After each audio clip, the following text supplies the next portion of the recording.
All right, well, hello everyone. I'm Jen Armstrong. I'm the Director of Alumni Engagement at Monmouth College, and welcome to our very first tartan tasting.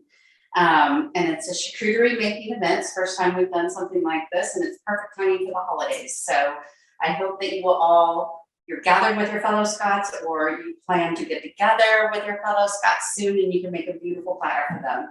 So we're very grateful to Erica Hostens, who's our instructor tonight. She owns a small business in Galesburg, Illinois called Gather.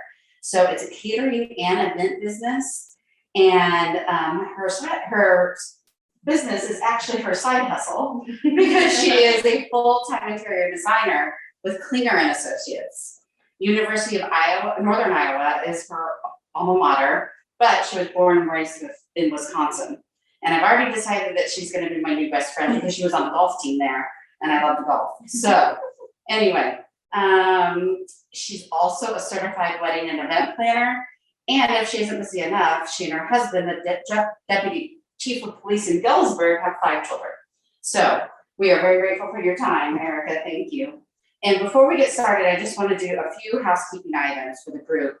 For the best viewing experience, select speaker view in the upper right-hand corner of your screen. And I also encourage you to interact with other attendees using the chat function. Make sure you're responding to all panelists and attendees. And either during or after our presentation, if you have questions for Erica, just type it in the chat and I will interrupt her and read her questions so she can answer it. So let's learn how to impress our guests. So yes. Erica, it's all yours. Thank you. I want to emphasize what Jennifer just said. If you have questions or you want to interact, please do that. I'm just here going to be prepping and I'm going to walk you through as much as I can. But if you're interacting, that gives me additional items to talk about. So I appreciate the interaction. So you received a shopping list, and I know on the shopping list it did mention you didn't have to purchase all of the things. You could purchase what you thought you might like, as well as about approximately a 12-inch board, whether it be square or round or whatever shape you prefer. I chose a rough cut piece of wood today. Generally, for my business, I'm usually creating on disposable platters so they can go off as orders to clients. So tonight it's kind of fun for me because it takes me back to what I normally like to do at home when I entertain, and that's building a beautiful platter on a beautiful piece of wood. So I'm not sure if any of you are familiar with the term charcuterie, but what that actually means is prepared meats. So some people will a lot of times use the term loosely, and it doesn't really refer to the cheeses, and it doesn't really refer to the accoutrements that are on the tray. What it's actually referring to is the meats that are on the tray or the board. What I'm going to do is actually start tonight with the charcuterie and show you a few different ways to prepare those. I'm going to start with the meats, move to cheeses, and then we will garnish with the different accoutrements that I had suggested. I brought a few extras that weren't on the list just as ideas for you for in the future. I probably will just do a small sampling of each of the cheeses and meats, just so I can show you a few different techniques of displaying them. Sometimes I'll just do 2 or 3 different cheeses or meats on a tray. Tonight I have 3 different meats that I'm going to go ahead and show you how to display some of them. So I'm going to start with Italian dry salami. What I have here is Italian dry salami, a spicy salami, and prosciutto. So I'll start with this Italian dry salami, and I'm going to show you a couple different ways to fold it.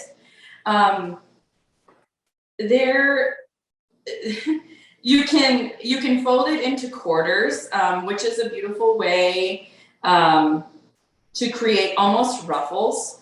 for your tray. So what you're gonna do for that is you're gonna take your salami and you're going to fold it into quarters. And then you line them up against each other like that. Feedback's good. If you guys need to see things closer, just let me know. You're gonna pull it closer? Yeah, I know. That's just fine. I know it's kind of So detailed. audience, Sorry. it might wiggle a little. That's fine. Is that better? Yeah. Okay. So as you're building your quartered salami and creating some people will call this a salami river. What's fun about it, a lot of times when I create it, I'll take something else to hold up against it, just so it's not falling all over and I'm not having to refold. I usually try to, I don't know. A lot of times when I'm creating my salami rivers, I'm doing it quickly, so I'll do it two-handed, but I have a lot of practice. So what I'm doing right now is just building them up against each other here. I'm gonna show you again. So what I would do is probably just create a salami river of 10 or 12 pieces. Sometimes people will take their salami river and wave it all the way across their tray. Tonight, I'm not gonna do that because I'm gonna show you so many different techniques that I don't know that it's necessary. But I'm just gonna create several different folds here. And then what we're actually gonna do at the end, when I'm done here, is we're gonna shape it around another item on the board, but we haven't gotten that far yet. So we'll just get a few all built, and then we'll position it where we want it when we're done. What's really nice about it is once it's created, you can move it around and shift it however you want to. Sometimes they get out of position, but they're really easy to adjust. So for now, our little caramel chocolates are gonna hold it into place until we put something around it and decide where we want it and what we want around it. So that is the quarter fold. Another way that I wanna show you to fold the salami is just by folding it in half. And then what you do is you interlink those pieces around each other. And then you add another one by folding it in half and interlink it around the next one. Can you see that? Yeah, Okay. that's right. So this is just using the same salami. I just want to show you different techniques. A lot of times I just use one of these techniques on a board, but there's no reason why you couldn't use more than one. It's the same product and it's just showing a different texture. And sometimes the key about designing a charcuterie board is using different colors and textures and just different layers to create interest and fun for people to look at. That's what the beauty of the board is. I highly recommend just doing whatever your heart leads you to.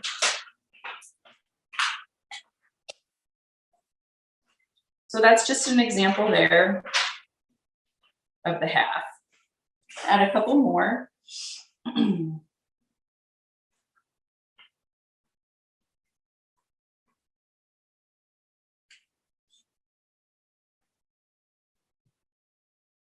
Okay, I'm just gonna set that off to the side right now. I may not leave it there. We might move it later, but for now, our piece of chocolate is just gonna hold it. If you push it together, sometimes it'll stick if it's greasy enough. But I'd rather not recreate it, so I usually try to have something that'll hold it for me.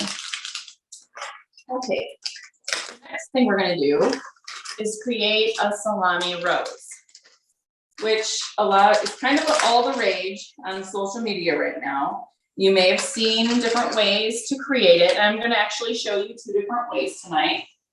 One way is by using a champagne or flute or a wine glass, and you take your pieces of salami, or this in my case is actually a spicy salami. You can use small pieces of pepperoni for this as well. It just creates a smaller rose. And you just lay it over the edge and fold it in half. And then just continue to layer it all the way around. And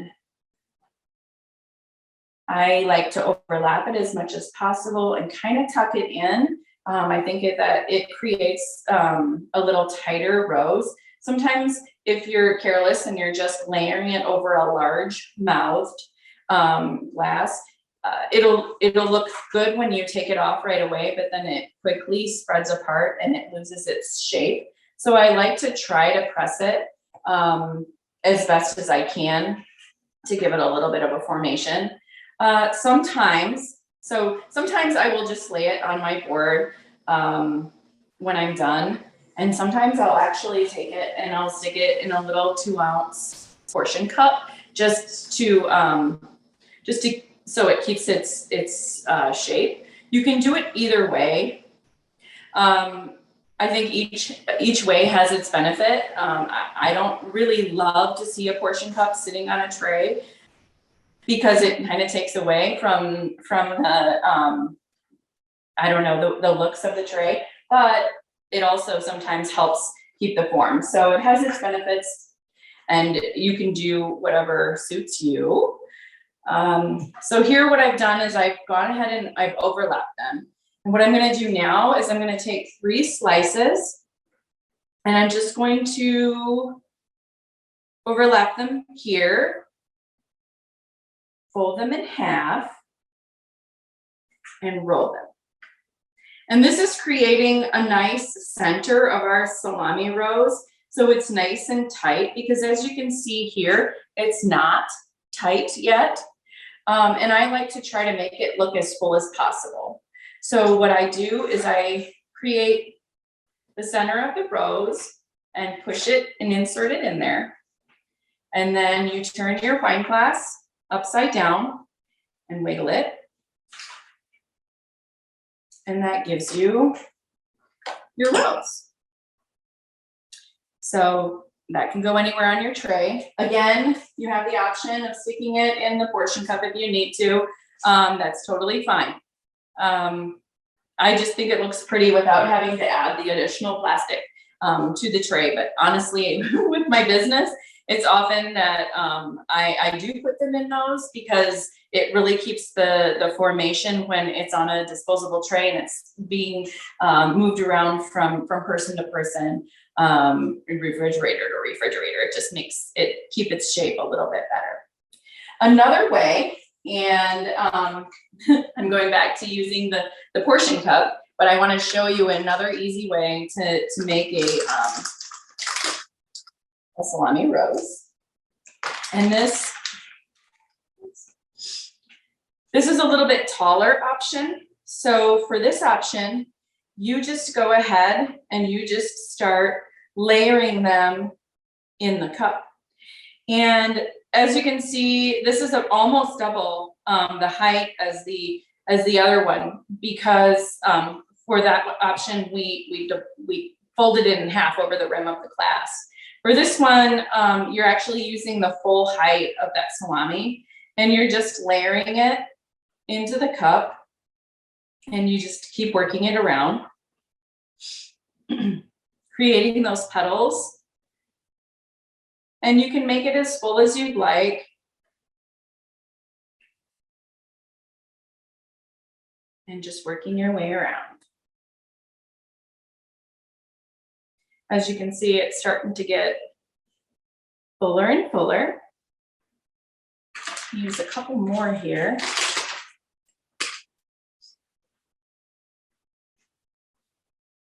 Just kind of use your finger and tuck it in. Sometimes it doesn't just easily go in, so I try to give it a little push and get it in there. Then it starts to get a little bit full. You have a harder time.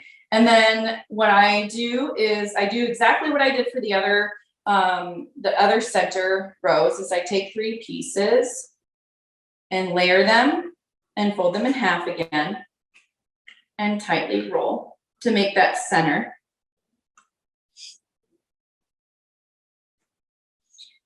And then tuck it in. Sometimes it takes a little bit of working with it, and you can kind of fluff the petals out. But as you can see, it gives you a completely different look. Whatever your heart desires on that is how you want to create your board. I'm gonna set that off to the side. We're done with the 2 salamis, and I'm gonna show you how to create some prosciutto ribbons. I know one of the items on the list was prosciutto. Oh, do you have a question? I'm just gonna pop over here. Come on over. So, could you make the salami roses as an individual serving, or how do you get those out if you want to have That's a good question. just one So- piece? Okay. So a lot of times, and I didn't bring one today, I have some little bamboo tongs that I'll place on my trays. Okay. Another idea is you can make little tiny roses. So I'm glad someone asked this because Michelle from Michigan. Thanks, you, Michelle. So sometimes I do just go ahead and fold them in half. And then just roll tightly. So sometimes you have to have, if you're doing it this way, I like to already have some more substance on my board that I can tuck it into. But this is what I'll do for that. And then you have a small little rosette. An idea is that you could also, this is a long toothpick right now, but just to give you an idea that you could take some small toothpicks to secure that and even break them in half if you wanted to just create a few of them. But also as the board starts to fill up, it becomes a lot easier to just tuck those in between cheeses and the fruits. So I'm glad you asked that. I'm going to stick this aside for now, and we'll figure out a place for it in just a little bit. So yes, you can create several of those if you wanted to, and people could just grab that for their plate. And Kelly says that she loves the roses. They're super cute. So Thanks, Kelly. All right, so prosciutto. Prosciutto has 2 different sides to it. So I have never seen it not come with the divider sheets in between. It always comes with these handy divider sheets, and they're usually staggered, so it's really easy to just peel one off. So what I'll do is I'll take a look at the piece of prosciutto, and as you can see, it usually has a more fatty side and then a more lean side. So you can decide which side you want you want to show off. So what we're going to create is called a prosciutto ribbon. I like to layer these like with 2 or 3 usually, but sometimes on my trays I'll just take one and just kind of stick it in where there's an empty spot. So you can use it a couple different ways. So what I usually do is I take it and I fold it almost all of the way up. So with the fatty edge showing, because I think that white edge is really pretty. And then when you have it almost folded all the way up, you're just going to basically create a little accordion, pinching at the folded side and holding it on that edge. But at the same time, trying to give you guys a good angle, keep it loose on the fatty side, so it creates a little ribbon. So I'll usually create a few different of these. They're really cute. You can stand them up if you pinch them properly, and they're going to be really cute when we add them with the other cheeses and whatnot. Right now they look a little funny sitting there, but we'll make 3 or so of these, and we'll figure out where we want to place them once we have our cheeses cut. So I'm going to make 2 more, and I'll kind of show you again how I did that. So you fold it almost all the way up, and then you just basically just lay it on top of each other, each edge, while you pinch the bottom. And while you pinch the bottom, it kind of fans that prosciutto out. And as you can see, you can lay it right up against the other piece, and it creates a beautiful ribbon. I'm gonna do one more. What's nice about it is that the meat is pretty fatty and greasy, so it stands up really well. It's sticky. It becomes kind of sticky to the tray. And here we go with one more.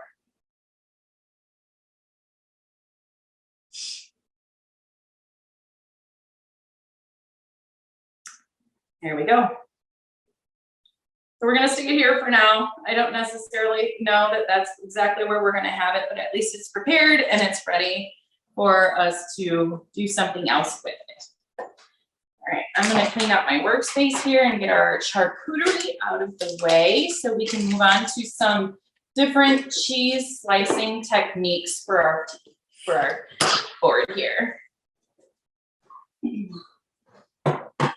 All right, I believe that we had on our shopping list a couple different types of cheddar, a brie. There may have been, that might have been it. What I brought a few others just to show you some other ideas so I can, you know, kind of I didn't want to overwhelm you, but I did want to, during our presentation, show you a few different ways to cut some different cheeses. So the basis of a charcuterie board, like we talked about with the actual meats, is showing different techniques of folding the meats. Well, the cheese is going to go along the same lines, where we want to show different ways of slicing the cheeses and displaying them, because again, that's going to create interest and design for our board. So I'm going to start with a Gouda. This is just a really simple cheese, and I'm actually just going to cut it super simply. I'm just going to cut it in some cubes, and that keeps it very simple, but nothing else that we're going to put on the board is going to be cubes. So it just creates a different texture. So these don't have to be perfect. It's better if they're not perfect or all the same size. Sometimes I even will cut into little triangle cube. It wouldn't be technically a cube anymore, but a chunk. But you can do this however you want, and it's fun to just kind of hack at it and create different shapes. And you can be quick at it. You don't have to be deliberate. Just something simple to throw on the tray. So that just gives us a little assortment of some Gouda. These are good in small pieces because the Gouda is a nice creamy, almost palate satisfying flavor. It's much creamier than some of the cheddars. It's a moist cheese. So for now, we're gonna just stick that on the edge of our board.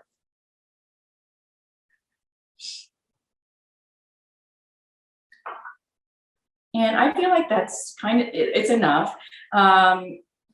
Some people may want to add a little bit more and bring it around, but we have a lot of cheeses that we're going to be adding. So I think I'm just going to stick to just a little sampling because I want to show you a few different ways. You have another question? Question, is that smoked Gouda? This is not a smoked Gouda.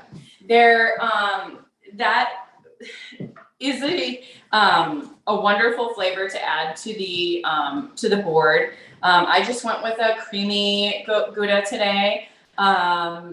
Sometimes I will do a Gouda when I don't have as many meats, because it's more of a lot of the meats have that smoky flavor. But since we had several meats going on tonight, I decided to just kind of stick with a little bit more of a calm flavor. All right, so I'm going to move on to the brie. I know that a wheel of brie was on our shopping list. And once I actually get the brie cut up, I think I might show you another way to fold salami because I have a really fun way to display the brie. So there's a few different ways that I like to slice my brie.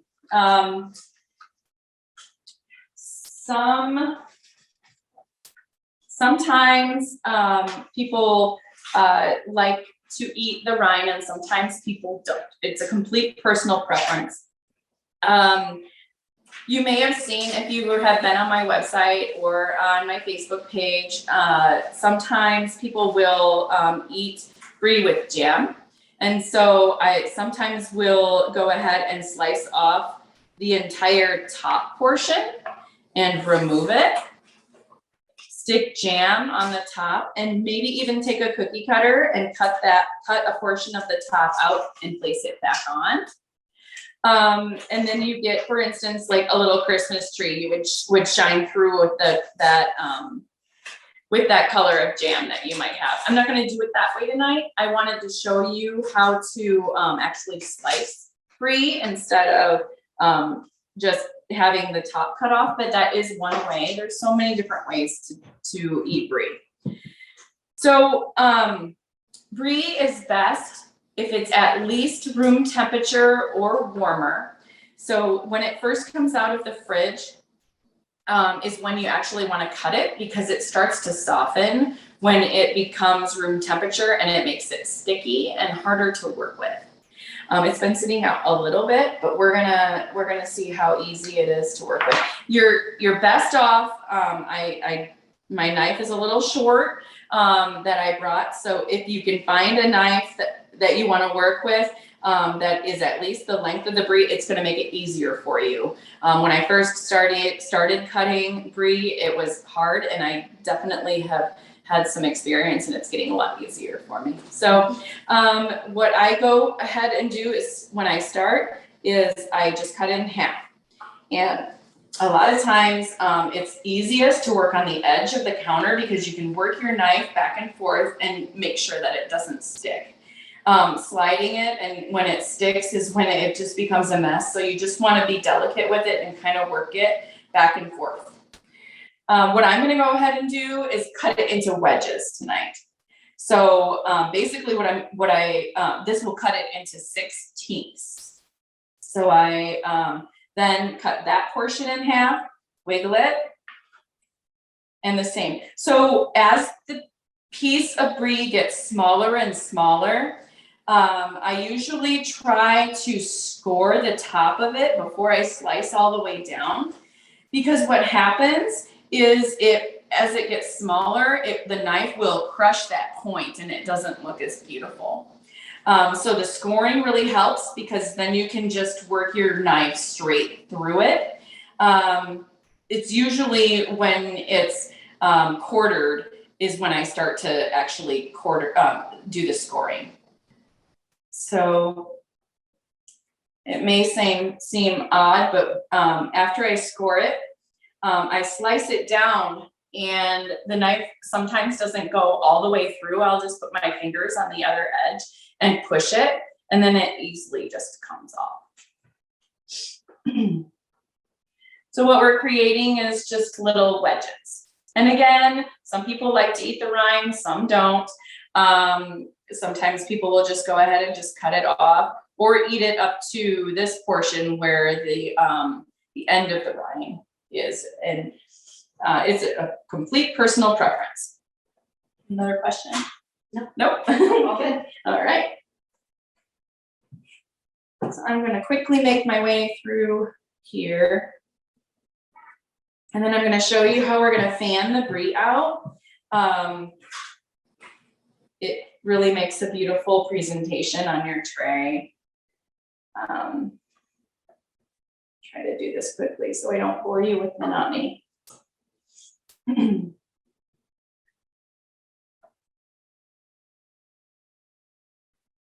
Almost done here. Sometimes, so with the way that I plan to display these, so what I'm going to do is I'm going to create, by laying them on their side, I'm going to create, can you see it? Yeah. Okay. Yeah. I'm going to create a circle and just fan them out. You may not need all of the pieces And that's why I stopped here, and didn't do a quarter of it, and I'll see where we're at.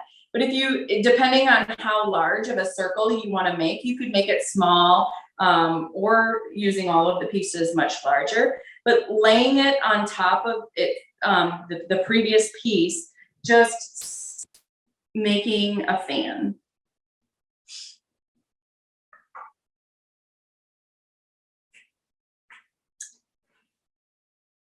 And there's a few different ways that you can decorate the center of your brie veal. Sometimes I like to, so on the last one, what I do is I try to pick up the first one that we put down and just slide it in there so it looks seamless. And then you can kind of adjust it, squish them together so they look like they're supposed to be there. So there's a few different things we could do. Sometimes I like to just take a few blackberries and garnish with them in the middle. So that's an option.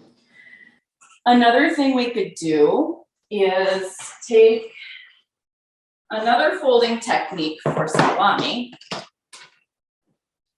and create cones. And these are really easy. So you just fold it in half like we did when we were creating one of the river options, and just create a cone. And I usually like to make a couple of them because then I can kind of stick them together before I start putting them down. But what you can do here is then layer them on top of each other.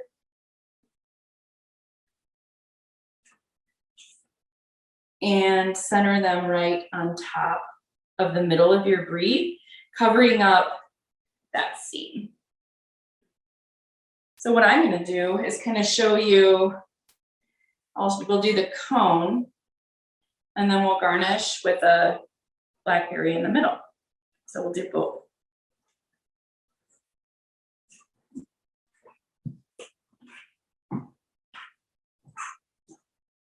As you can see, like this one's not behaving, so just have to go back and kind of fix it.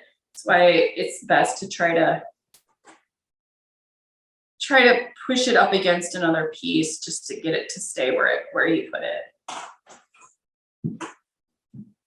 So, Erica, Kelly has another question. Okay. And she's asking about jams for brie. Mm-hmm. So is there one that you recommend, or is fig fine? Fig is good. Yeah. So there's several. An orange marmalade is very popular. Another thing that's really popular is honey, and I brought a small jar of that tonight. Sometimes I'll put those on my tray, and sometimes I'll actually display them in the center of one of the salami rivers, or it's really cute to just kind of stick it on there. And people can use that on a lot of different cheeses. It's really good with cheddars, the manchego, which I'm going to show you in a second. And it's very good with brie. A little bit of brie, a cracker, and either jam or honey makes a beautiful combination pairing. So I highly recommend either like an orange marmalade. Fig is delicious. Some people will use raspberry. I've never used strawberry. I don't know why.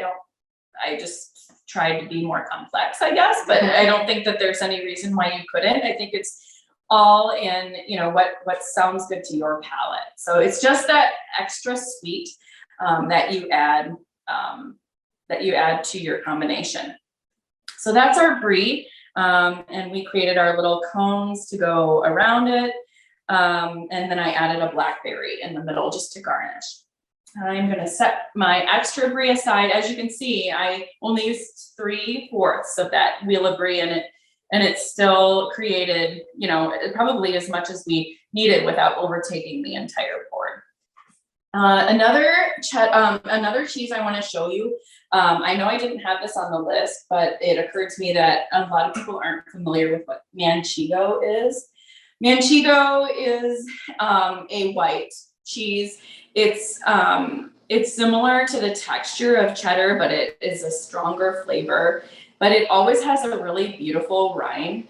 And so I like to include them on my trays as often as possible and not cutting them off. Some people like to eat the rind of the manchego. You can eat it, and some people don't. It's just a personal preference. But what I do, it's okay to continue to use the same knife for the different cheeses if that's what you want to do. But I'm going to actually use a different knife here.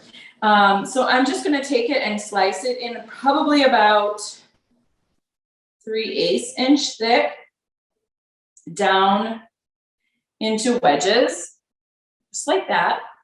When this actually comes, it's I had cut this a little bit smaller, and it comes with the rind on it. So this morning I actually cut the rind off of the other side. I'm just going to leave it because we're not going to use that many pieces, but you can just go ahead and slice that edge off of it. And I'm just going to do 3 or 4 pieces, and I'll show you exactly what we're going to do by, I sliced that too thin, and so I'm just going to get it a little bit thicker. It tears. It's been sitting out a little while here while we've been working, and so it gets a little harder to work with. So if your cheese starts to get harder to work with as you're cutting it, just stick it in the fridge for a little while and it becomes a little less sticky. All right, so one more. So what I'm going to do is I'm going to alternate the pieces and create some interest. Sometimes you have little edge, little pieces. I like to kind of pluck them off so you have a little bit smoother edge. So I just alternated them back and forth, and that creates a really nice edge to lay up against your prosciutto here. So we'll stick it there for now. All right, so that's manchego. All right, I have 2 different cheddars here that I want to show you a couple different techniques based on the shape that you might be using. So I have a white cheddar that's more of like when you slice it, it creates almost a square. It's still a rectangle shape, but it's close to a square. This is a pretty harsh rectangle. And so you can make some fun shapes with these and design your board in a very, very unique way. So this one is, what I'm going to do is I'm just going to slice in about 3/8 inch thick as well, straight down.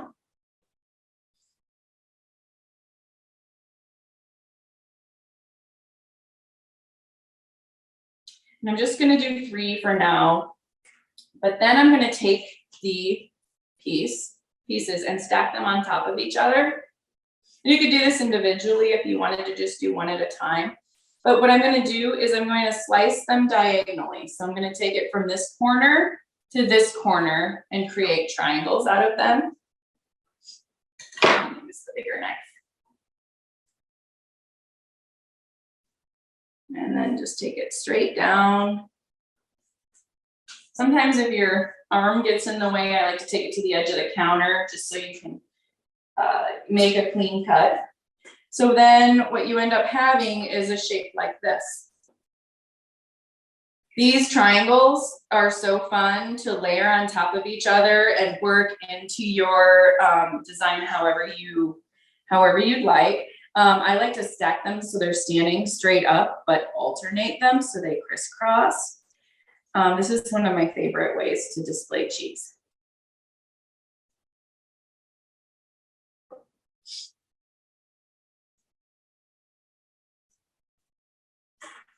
And what's fun about this is you can also follow a curve with it. Depending on wherever you decide that you want to put it. But it's fun because you can just have, your design mind work however you, trying to see what your angle looks like working upside down here.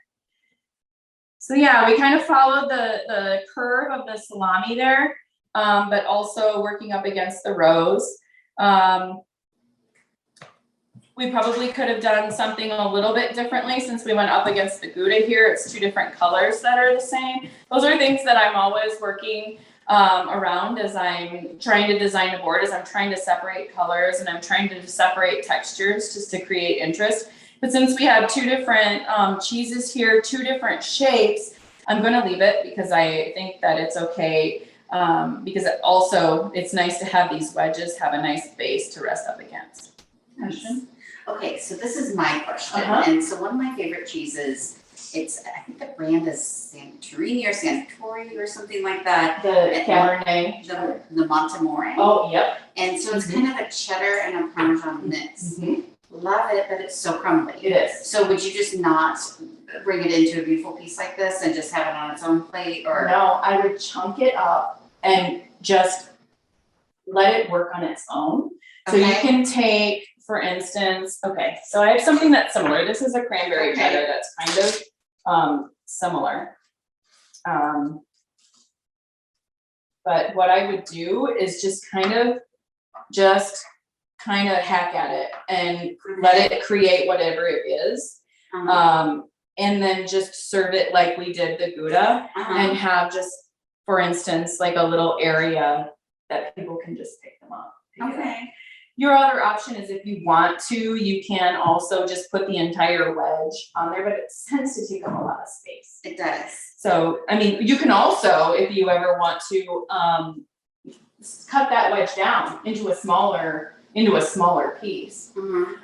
That's always an option as well. Okay. A lot of times I slice all of my cheese. I don't leave it in a wedge because a lot of times my clients don't have a cheese knife or something that they're going to be able to cut it apart with. On my grazing tables, I do always leave blue cheese as whole because it's easier, and then put a cheese knife in it. So there are some cheeses that I just automatically just do that with, but just go with what the texture is and embrace it. Okay. Is what I say. Okay. Great. Thanks. Yep. All right, one more cheese that I want to show you a fun way to cut. And this is going to be another white cheddar, but it's going to be almost a square here. So this is our shape we're working with. And we're going to do alternating into triangles like we did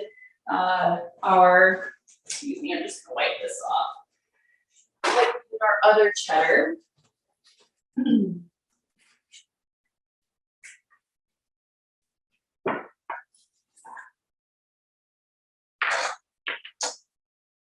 All right. So a little bit thinner than 3/8 inch, and we're just gonna make some slices.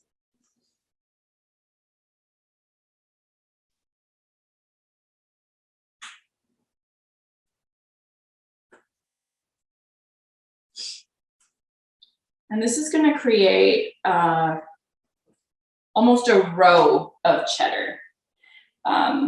So once we have our slices, just for time sensitive purposes, I like to just stack them as close together and then cut them into the triangles. You can do that in stacks that you're comfortable with. But what I'm gonna do is go ahead and diagonally cut these, and they create triangles for us like that. So how I like to lay these are alternating every other, back and forth, creating something that looks like that.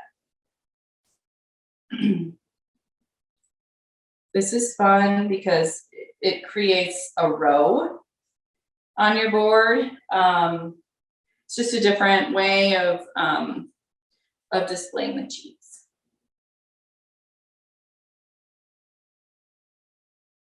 And sometimes the cheddar will crumble a little bit on the edge, and you can usually try to hide that underneath or by flipping it, which is kind of nice. But you want to try to have a nice edge on top. And I'll show you in just a second what that creates. So you create a line like that.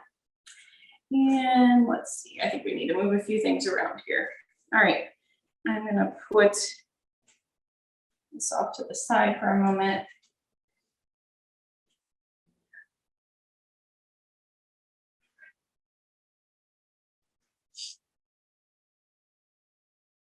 All right, so we've got our little row. We'll run it right up against the prosciutto here. There.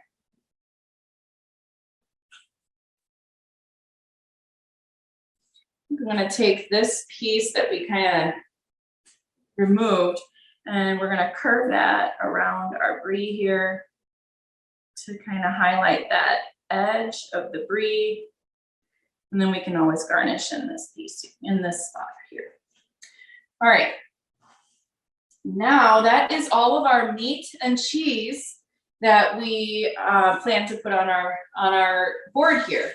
So now what you want to do is you want to take your accoutrements, which also are called fruits and olives, nuts, chocolates, dry fruits, and garnishes, and find a beautiful place on your board. One hint that I like to do with my grapes, some people just like to place them on. If you're entertaining for several, it's nice to be able to cut your grapes into smaller clusters. Just so it's easy for when people go ahead and they take a few, it's easy that they're not trying to pick off of them standing over the table. It's just, I guess you could call it charcuterie etiquette. So I'm just gonna go ahead and I'm gonna clip it into a few different little clusters. And you can trim off as needed. I usually try to have them like 3 to 5 grapes per cluster. And then when I lay them on the board, I like to try to lay them upside down. So it's a little prettier. So you're not seeing as much of the stems.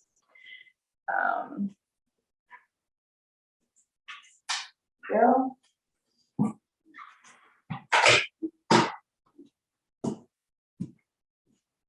Got a question? I do have a couple. All right. I'm gonna come in from this side, because Okay. I don't need to see me, I want you looking at the camera. Sounds good. So a question about the setup, alternating the cheese triangles with the salami, would it make it stand up more? Would you recommend doing that, or So alternating. salami into the cheese triangle? Sure.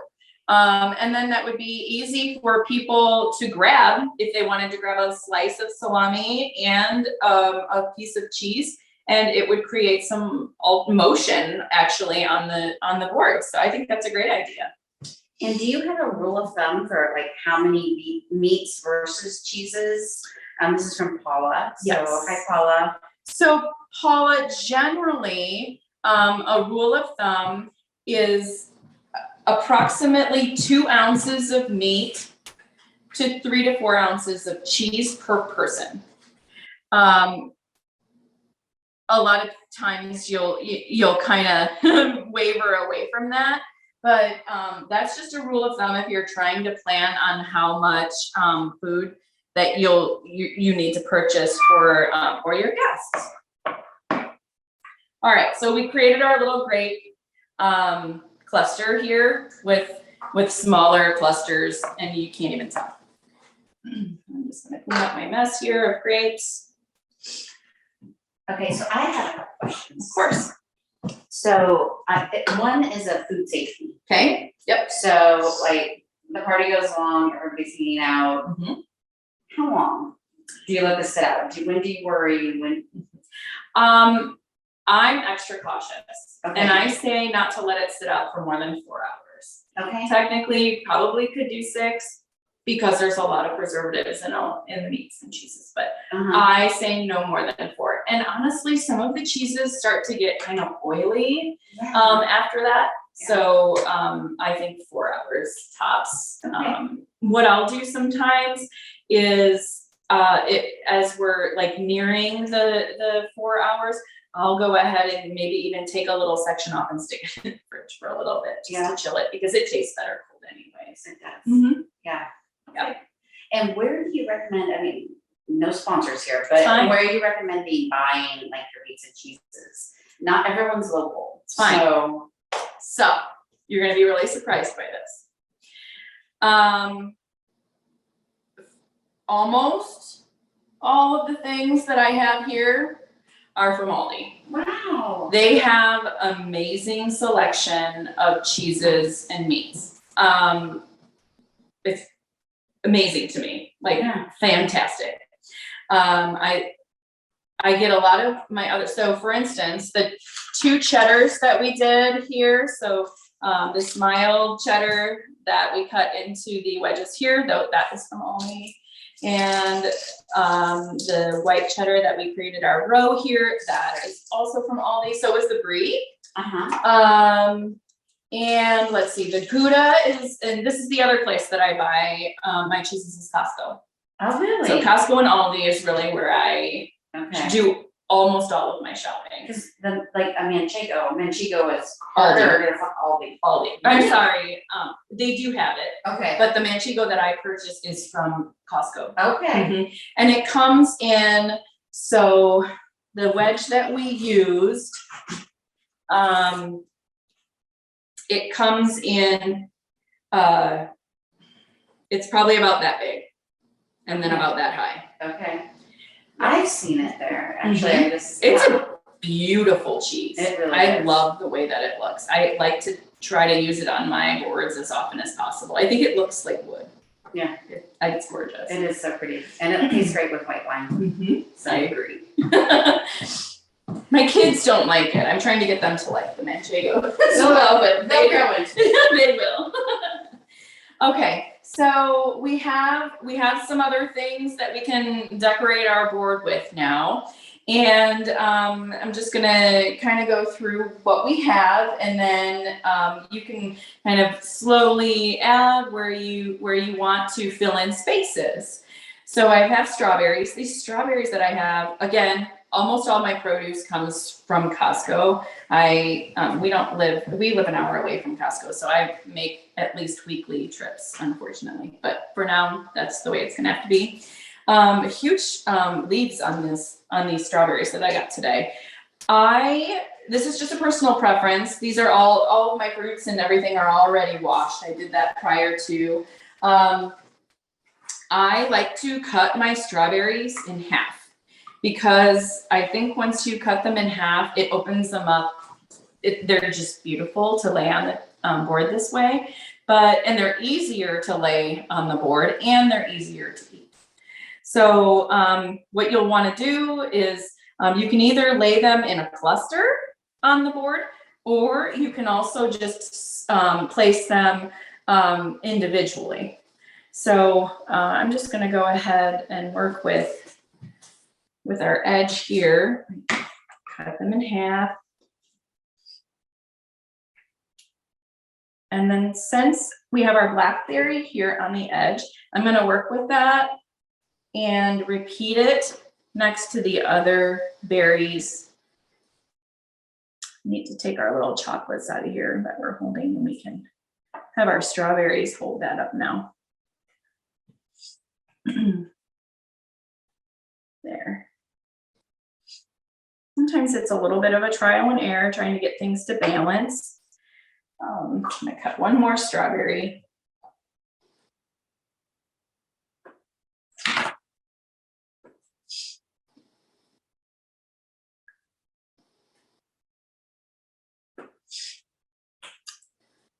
And then you just kind of create a little cluster of fruits. All right. I think that's enough. We'll fill it in if we decide to. All right. What I also have here, so olives are a wonderful accompaniment to meats and cheeses. You can display olives in a cute little ramekin. I have these little palm bowls. They're very inexpensive on Amazon and are sold in a set and disposable, which is really nice. And we created this little circle here So I'm gonna go ahead and just work that into our edge here and remove the chocolate that we were using to hold the meat. All right. I have pistachios. Those are wonderful to garnish with. I'm just gonna go ahead and I'm going to take those and sprinkle up them a couple different places. Another quick question about the olives. Are those stuffed or plain? These are plain. They're a mixture that I like to purchase at Aldi. It comes in a little plastic container. It's located by the cheeses. And it's a mixture of Greek or Kalamata green olives. And then they have a couple large green olives that are usually included in there as well. And then they're marinated with some seasonings and oil. You don't have to do the marinated, but I do think that the sheen of the marinated with the oil on there does add some beauty to the board. So I do like to include the marinated if at all possible. So I'm just gonna sprinkle a few of the pistachios on there, just filling in some of the space. On a disposable tray, I would always fill in all of the space. But on a board like this, you don't have to feel like you have to fill everything in because you still want to see that board. So that's just a personal preference and how you want to work it. Totally up to you. So as you can see, like right now, we have some space here in the center. I'm going to use the honey and then stick that there close to the brie because that technically probably would be what we would use it with. Just gonna take some of our other things and start filling in. We made a cute little salami rose earlier for an individual serving. We'll take and work that in there.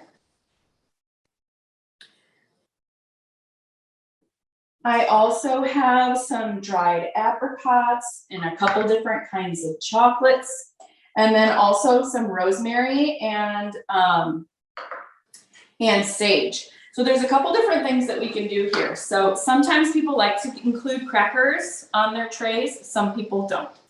I vary. If I'm creating a board for a customer and it's going to go in the refrigerator, I don't. If I'm creating a board that's for immediate consumption, I'll include the crackers. So it just kind of depends. Obviously, if they don't have the crackers on there, you're including a bit more food. But you can work some crackers in, and then you could also, if you wanted to work, just create a platter of crackers on the side or a basket of crackers. Sometimes that's really nice. It's really good to have a variety, just because it just creates interest. I'm just gonna add the crackers. I'm gonna garnish. I love to garnish with rosemary, especially in the winter because it looks a bit like evergreen, but I really think that rosemary adds beauty to the board. Sometimes split those. If you have a wheel of brie, as I was talking about, leaving it whole earlier, it's really pretty to take a curved piece of rosemary and you can kind of work with it and bend it when it's still pliable before it gets too dry. And it's really pretty to lay that on a piece of brie. So that's just an idea. So just gonna go ahead and just find some spots to lay our rosemary. We're running out of space on our board. There we go. And then I'm gonna go ahead and add a couple chocolates. I also have some wrapped chocolate. Just layer a couple of those over the top of the nuts. Sometimes it's really nice with the nuts because you can just leave it as a base and then lay whatever you want to over the top, but you don't have to. All right, I got a little sage, but I think I'm gonna pass. We'll add some sage and we'll tuck it in next to the cheese here. It smells so good. Too bad they can't smell it. I know. All right, I think that's what we've got for tonight. Oh, it's gorgeous. So, we have a couple more questions. Okay. Michelle asked about, she's from Michigan. She asked about artichoke hearts. And have you seen those? Mhm. What do you recommend? How do you use them? I think artichoke hearts would be a wonderful accompaniment on a board. It might be easier since they tend to be rather moist, including them in a small bowl, unless they're really well drained. You just don't want them leaking onto your meats and cheeses, and the technical word would be contaminating. It's not, it sounds so harsh, but just sharing its juices with the other friends on the board. I think a bowl would be great. And another idea is to include a couple picks. So for instance, with the olives, I could always take a couple of these picks and kind of tuck them in. And they look cute, and then people can just pick them and take a. So where do you get those picks? They're so pretty. Amazon. Amazon? Mhm. Okay. Yep, they're about, I don't know, $7 or $8 for 100 of them. So they're really Wow. good. Yeah. Okay. I have all these questions about where you get things. Okay. So tell me about the good cheese knives. Like, I love the grip on yours. These are Crate and Barrel. Crate and Barrel. Mhm. Okay. All of them are. I just, Pampered Chef. and is that more of a plastic or a metal? This The one? green, yeah. These are all metal. This Okay. is just coated in plastic, but yeah. Okay. These I like especially because they're heavy. So Okay. they have a weight to them to help like push your hands down. And you want to make sure that you do have a good sharp knife when you're cutting your cheeses, because otherwise they will crumble on you and you'll get frustrated. And that did happen when I was learning how to cut cheeses. I am a perfectionist. So I would get really frustrated that but again, I gave the tip earlier. If you take your cheese and you work on the end of your counter, it gives you more space to work your wrist down, so you can get that knife all the way to the bottom of the block of cheese. So that's just a tip of, but practice makes perfect. So Nice. mhm. Okay, and another question from Michelle. She wondered about French baguettes. Mhm. So I don't know, do you toast them? Do you just cut Yes. them? Which way? So I do, I always include French baguettes on my grazing tables, and I bake them, and then I slice them in small little toast points. Okay. And then I'll usually lay them overlapping each other. I'll just use the salami as an example, but you know what? I can use crackers as an example. When you say toast points, is that a triangle or just the You regular can round shape? just the round Okay. shape is fine. Sometimes I'll like slice them and then slice them diagonally, just to, depending on how I want to display them. But you can just overlap them and create a curve. And then you could even follow your curve of your salami. Or your brie. Sometimes they just look really pretty, just overlapped and displayed that way. Nice. All right, let me just check for more questions. Sure. I'm standing away from my computer. Oh, Jerry Pika asks, where do you get all those adorable small color, like prep bowls? Yeah. Target. I've seen They them. were like $1, I think. They were super cheap. Wow. Yeah, and they're so handy to have everything so like out, and you're not fumbling over wrappers and. How long ago? I feel like Maybe like a month ago. Okay, Mhm. all right. But I think they carry like different colors all the time. So I got a set of large and then regular, like a super salad bowl type size, and then some of these. And these came in like a pack of 3 or 4. So Okay. I like them. That's good. They're handy.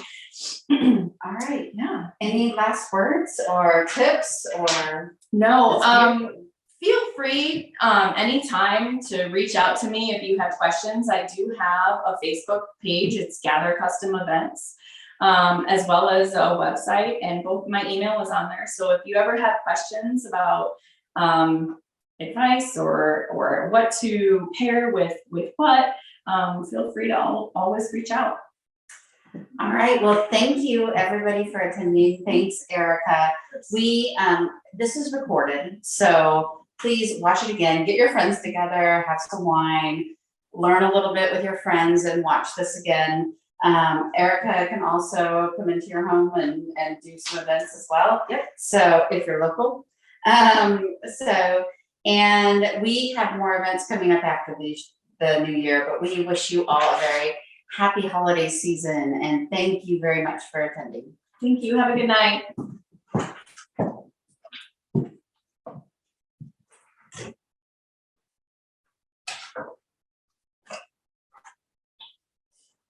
It's almost exactly enough.